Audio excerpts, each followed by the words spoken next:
What is up, CMS Braves? Welcome back to another edition of the 14th Colony Vodcast. It is Wednesday, January 13th.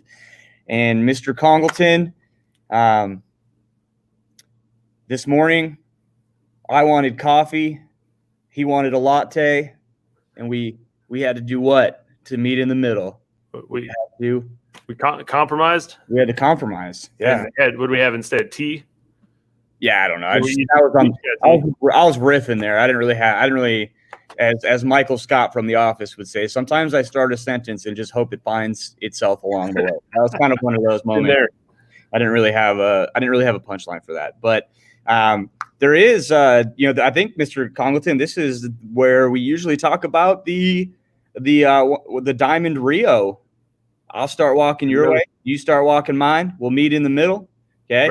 Right.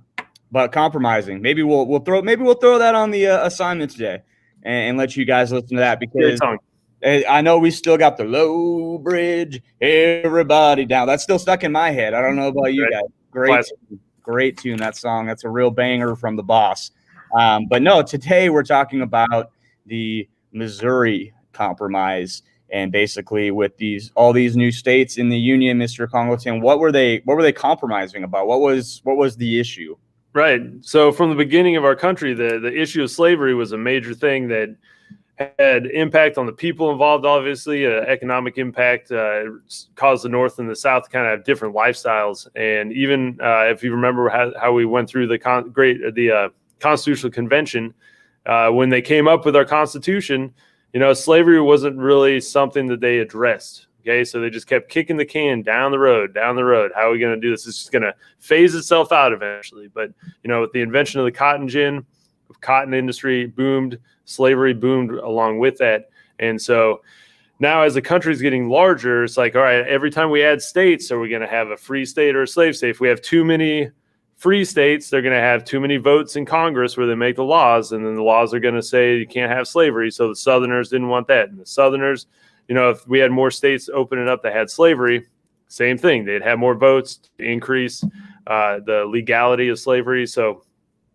every time we added a state, we're going to just keep it even. All right. So one of the first compromises is the Missouri Compromise of 1820. And so we're going to read about that today. You got textbook reading. Again, you have half a page of a giant map. So look at the different regions, the sections of the country. One of the guys involved with the Missouri Compromise is a guy named Henry Clay. So you're going to read about him. His name pops up for the next few chapters. He had a major impact on the country. He's called the Great Compromiser, but he's involved with that. He's involved with the Kansas-Nebraska Act, which we'll get to later. But today you're reading something out of the book. So you read it, look at the text features. What are the subheadings? Write those down. Turn those subheadings into questions. I know you were doing something like that in English as well. So look at the subheading, turn it to a question, write it down for your notes. There's an answer, right? Get 5 to 7 maybe things out of the book. Then there's a reading from Henry Clay, about Henry Clay. Okay, go through that.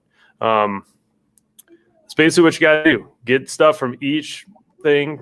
Put your 100% attention on that specific project at that time. Look at it, write it down, and then move on. It's easy, but if you are just kind of not paying attention, you're not going to get the information. Yeah, and I bet Henry Clay would have been the type of guy, because he was the great compromiser, that when you and your siblings are arguing about what kind of pizza toppings you want, and your brother wants pepperoni and you just want cheese, Henry Clay would probably come in and say, hey, you know what? Let's get half pepperoni, half cheese, and everybody gets what they want. That's a great compromise. So guys, thank you for joining us today. We'll see you tomorrow, and until then, be excellent to each other.